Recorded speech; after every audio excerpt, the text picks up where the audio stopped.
मोहन सिद्धार्थ और सुजान के पास एकदम ही डरी हुई अवस्था में आया और खड़बड़ाते हुए बोला, वो बाबा, बूढ़े बाबा। ये कहकर मोहन बेहोश हो गया। सिद्धार्थ ने मोहन को संभालने की कोशिश की और अपनी बोतल में से पानी उसके मुंह पर छिड़का। सुजान तुरंत ही उस दिशा में भागा जहां से मोहन भागकर बाहर आया था। सुजान बूढ़े बाबा को खोजने लगा। हाथ में लालटेन लेकर सुजान बूढ़े बाबा को हर तरफ खोजने लगा, लेकिन बूढ़े बाबा का कोई अता पता नहीं लगा। कुछ देर ढूंढने के बाद सुजान बाहर आया। सुजान ने देखा कि मोहन को धीरे धीरे होश आ रहा था। सुजान मोहन के पास बैठा और उसके सर पर हाथ फेरते हुए उससे पूछा, मोहन, वहां पर क्या हुआ था, कुछ बताओ। तुम्हें ये चोट कैसे लगी और बूढ़े बाबा कहां पर है? मोहन ने कहा, वो मैं और बाबा अंदर जा रहे थे और अचानक से जमीन फटी और बूढ़े बाबा नीचे गिर गए। मैं भी नीचे गिरा, लेकिन मैंने किसी तरह फर्श को पकड़ लिया। बूढ़े बाबा ने मेरा पैर पकड़ लिया था। मैं किसी तरह ऊपर चढ़ रहा था और बाबा को भी ऊपर खींच लिया था कि अचानक एक काले रंग का साया आया और मेरे सर पर जोरों से किसी चीज से वार किया और उसके बाद अचानक से फटी हुई जमीन बंद होने लगी।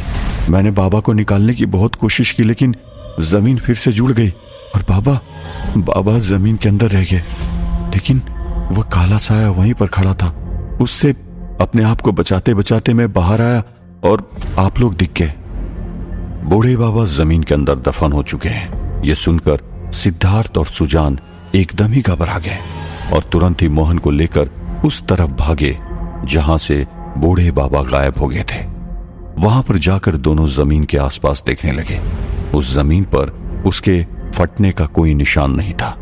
सिद्धार्थ ने मशाल लेकर यहां वहां चारों तरफ देखा, लेकिन उसे कोई भी नजर नहीं आया और जमीन खोदने के लिए कोई औजार ढूंढने लगा। सुजान ने कहा, खोदकर कोई फायदा नहीं होगा। इस तरह खोदने से बूढ़े बाबा नहीं मिलेंगे। मुझे तो ऐसा लग रहा है कि जिस तरह तुम्हें तहखाने में भ्रम हुआ था, उसी तरह बूढ़े बाबा को भी जमीन फटकर उसके अंदर गिर जाने का भ्रम उत्पन्न किया गया है। और जितना बूढ़े बाबा को मैं जानता हूं कि उन्हें कुछ भी नहीं हुआ होगा, वे खुद इस मुसीबत से लड़कर बाहर निकलेंगे। सिद्धार्थ ने कहा, हाँ, उसमें कोई शक नहीं है। बूढ़े बाबा हम सबसे अधिक शक्तिशाली हैं। कई सारी दिव्य शक्तियों से बूढ़े बाबा संपन्न भी हैं, लेकिन इसका यह अर्थ भी तो नहीं है ना कि हम उन्हें खोजने का प्रयास ही ना करें। यूं हाथ पर हाथ धरे हम बैठ नहीं सकते हैं। यह मुझसे तो ना होगा। मोहन ने कहा, सिद्धार्थ भैया ठीक कह रहे हैं। हमें बूढ़े बाबा को ढूंढने का प्रयत्न करना ही होगा। हम उनके बिना लौट तो नहीं सकते ना। सुजान ने कहा, मैं बिना कुछ किए लौटने के लिए नहीं कह रहा हूं। मेरा सिर्फ इतना कहना है कि हम अगर कोई भी प्रयास करने जाएंगे तो वो पत्थर के पानी के समान ही होगा, क्योंकि यहाँ पर जो शक्तियाँ मौजूद है वो बहुत ही ताकतवर है और मेरे पास भी इतनी मायावी शक्तियाँ नहीं है कि मैं उनका सामना कर सकूं। यहाँ पर जो शैतानी शक्तियाँ हैं वो भ्रम उत्पन्न कर रही है। उस भ्रम से किस तरह लड़ा जाए ये ना तुम जानते हो और ना मैं जानता हूँ। और हम इन शक्तियों से लड़ तो तब सकते हैं ना जब हमें पता हो कि हमारे सामने जो दृश्य है वो हकीकत है या भ्रम है। हमें तो ये भी नहीं पता कि इस वक्त जो हम तीनों यहाँ पर खड़े हैं वो भी एक हकीकत है या भ्रम का एक हिस्सा। किससे लड़ेंगे हम? आपस में एक दूसरे से। सिद्धार्थ ने कहा, आप ठीक कह रहे हैं सुजान भैया, लेकिन हमें बूढ़े बाबा को ढूंढने का प्रयास तो करना ही होगा ना। सुजान ने चिढ़ते हुए कहा, ठीक है, तुम्हें जैसा ठीक लगे तुम करो, लेकिन तुम्हें क्या करना है ये पता लग जाए तो मुझे भी बता देना। मैं भी वही करने के लिए तैयार बैठा हूं। कर लो अपनी मनमानी। सिद्धार्थ ने भी थोड़ा सा चिढ़ते हुए कहा, अरे मुझे क्या सपने में आने वाला है कि मुझे आगे क्या करना है। मोहन ने गर्म वातावरण को शांत करने की कोशिश में कहा, जो कुछ करना है हम तीनों को साथ मिलकर करना होगा। एक साथ बैठकर सोचेंगे तो कोई रास्ता जरूर निकलेगा। यहां पर बात अपने अहम पर लेने की कोई जरूरत नहीं है, क्योंकि यहां पर इस वक्त अगर कुछ मायने रखता है तो वह सिर्फ बूढ़े बाबा, समझे। सुजान ने भड़कते हुए कहा, तुम्हारे कहने का मतलब है कि मैं अहम में आकर अपने पिता समान बूढ़े बाबा को यूं ही छोड़ने की बातें कर रहा हूं? क्या मुझे उनकी फिक्र नहीं है? सारी फिक्र तुम अकेले को है। मोहन ने गर्म वातावरण को शांत करने की कोशिश में कहा, नहीं नहीं, सिद्धार्थ भैया का कहने का मतलब ये नहीं था। मोहन अपनी बात पूरी कर सके उससे पहले सुजान ने उसे फटकारते हुए कहा, तुम बीच में मत बोलो, ये सब तुम्हारे कारण हुआ है। अगर बेवजह तुम बीच में ना आते तो हम तीनों साथ में ही होते, यूं अलग अलग ना होते। क्या जरूरत है तुम्हें बीच में आने की? सिद्धार्थ ने गुस्से में कहा, सुजान भैया, बेवजह इस बेचारे को क्यों डांट रहे हो? ये तो हमारी मदद करने ही आया था ना। आपको न जाने किस बात का गुस्सा है जो आप हम दोनों पर उतार रहे हो? सुजान ने कहा, मैं गुस्सा कर रहा हूं? ठीक है, मैं ही सारी फसाद की जड़ हूं ना, तो मैं ही यहां से निकल जाता हूं। यह कहकर सुजान वहां से फैक्ट्री से बाहर निकल गया। मोहन ने सुजान को रोकने की कोशिश की, लेकिन सिद्धार्थ ने मोहन को रोक लिया और उससे कहा, मत रोको उन्हें, जाने दो। उनका गुस्सा ठंडा हो जाएगा तो अपने आप आ जाएंगे। हम बूढ़े बाबा को ढूंढने की कोशिश करते हैं। मोहन ने सिद्धार्थ की बातों में हामी भरी और दोनों फैक्ट्री के अंदर बूढ़े बाबा को ढूंढने के लिए चले गए। उस तरफ हवेली के अंदर पिछले दरवाजे की गुत्थी सुलझ जाने के बाद दूसरा दरवाजा अब खुलने के लिए आतुर हुआ जा रहा था। उस दरवाजे के अंदर से शहनाइयां बजने की आवाज आने लगी थी, लेकिन दरवाजे के ऊपर अभी भी ताला लगा हुआ था और उसे भी किसी तरह खुलना ही था। अचानक उस दरवाजे के नीचे से काले रंग का धुआं निकलने लगा। वो धुआं निकलकर हवा में उड़ता हुआ हवेली के बाहर निकल गया और वीरानगढ़ के बस्ती की तरफ आगे बढ़ने लगा। उस तरफ से सुजान गुस्से में फैक्ट्री से निकलकर चलते हुए नील भवन की तरफ जा रहा था और वो काला धुआं उसकी तरफ आकर्षित हुआ और उसकी तरफ चला गया।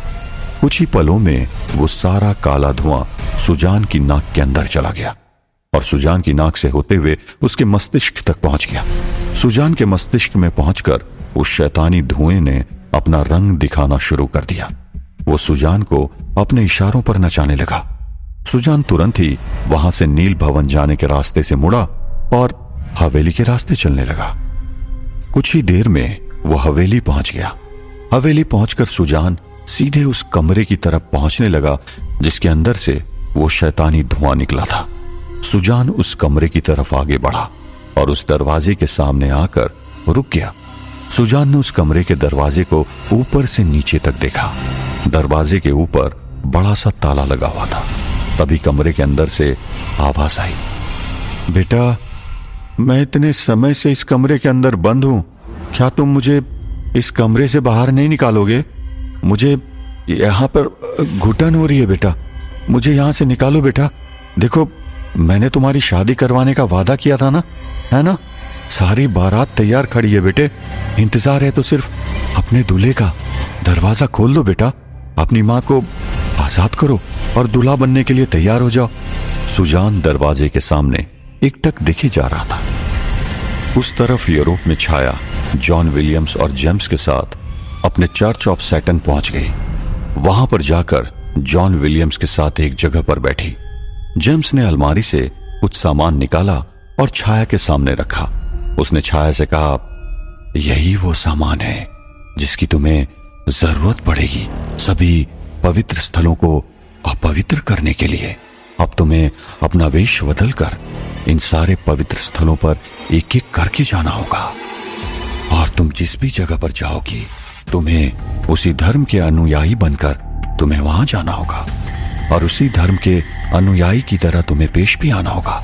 वहां पर जब तुम जाओगी तब किसी को तुम पर शक नहीं होना चाहिए, क्योंकि अगर किसी को तुम पर शक हो गया तो हमें तुम्हें उसी वक्त मार देना पड़ेगा, क्योंकि हम हमारे रास्ते में किसी भी प्रकार की बाधा नहीं चाहते।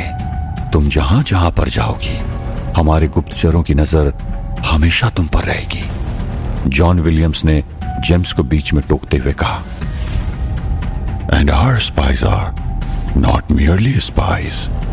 They are trained assassins.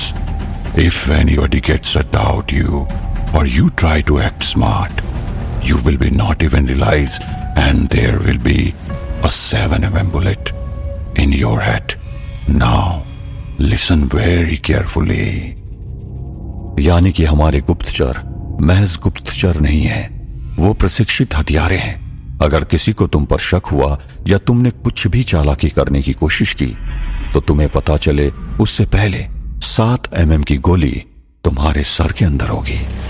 अब मेरी बात ध्यान से सुनो। यह कहकर जॉन विलियम्स ने छाया को क्या करना था वो समझाना शुरू किया। जॉन विलियम्स ने सबसे पहले एक बोतल छाया के हाथ में थमाई। उस बोतल के अंदर शैतानी जल था। यह पानी शैतान के पूजा में शैतानी मंत्रों से अभिमंत्रित किया गया था। वो पानी इतना खतरनाक था कि अगर उस पानी को किसी पौधे में डाला जाए तो वो पौधा 2 ही दिन में पूरी तरह से मुरझा जाता। जॉन विलियम्स ने छाया को उस पानी को चर्च के अंदर ले जाने को कहा और वहां पे रखे हुए पवित्र जल के अंदर चुपके से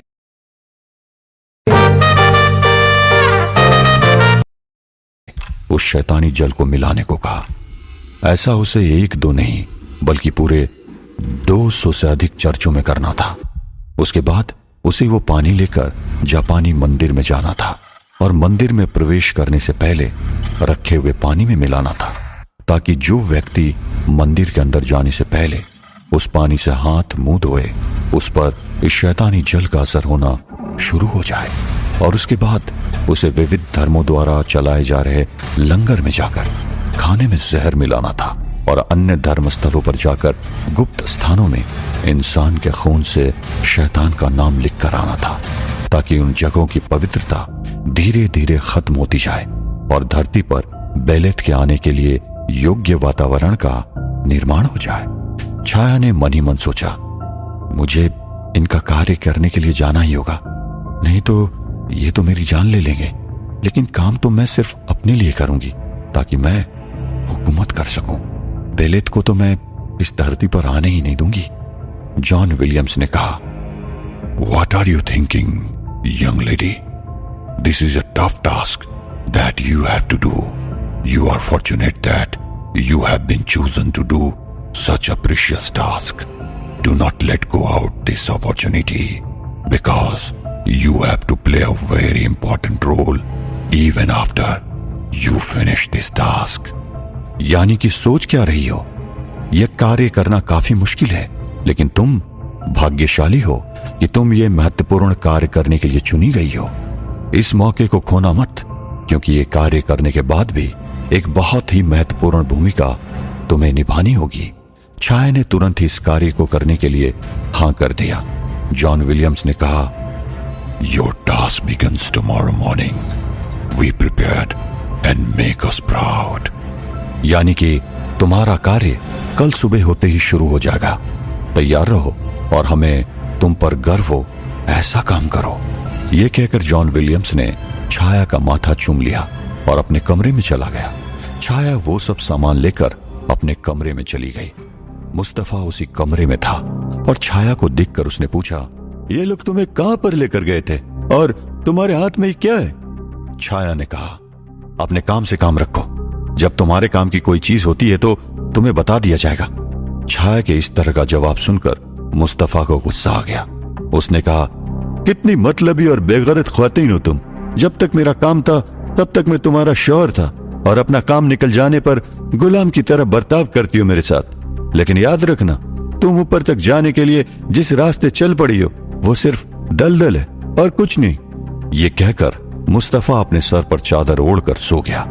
छाया ने मुस्तफा की बातों को नजरअंदाज किया और सुबह होने की प्रतीक्षा करने लगी।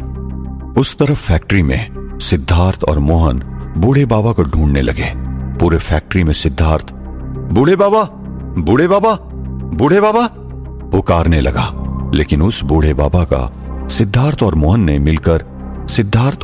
ने मिलकर यथासंभव हर जगह पर बूढ़े बाबा को ढूंढने का प्रयास किया, लेकिन उन्हें बूढ़े बाबा कहीं पर भी नहीं मिले। तब सिद्धार्थ ने कहा, सुजान भैया ने ठीक कहा था कि बिना मायावी शक्ति के हम उन्हें ढूंढे भी तो कहां पर। हमारे पास किसी प्रकार की मायावी शक्ति नहीं है, लेकिन सुजान भैया के पास थोड़ी ही सही लेकिन मायावी शक्ति तो है। अपने अहम और गुस्से पर थोड़ा सा नियंत्रण रखते उनकी मदद लेकर हम बूढ़े बाबा को ढूंढ तो सकते थे। ये सुजान भैया भी। ये कहकर सिद्धार्थ हताश होकर वहीं पर बैठ गया। उस तरफ हवेली में सुजान काले धुएं के प्रभाव में अपना सुध-बुध खो चुका था और वो किसी तरह उस दरवाजे के ताले को तोड़ने की कोशिश कर रहा था।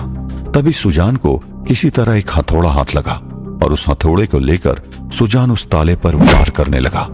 2 से 3 बार वार करने पर वो ताला टूट गया। ताला टूटते ही सुजान ने ताला निकालकर बाजू में फेंक दिया और दरवाजे की कुंडी खोलने लगा।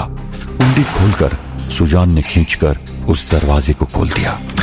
दरवाजा खुलते ही अंदर से एक प्रकाश जैसा सुजान के चेहरे के ऊपर पड़ा और सुजान उस प्रकाश को देखकर हैरान रह गया।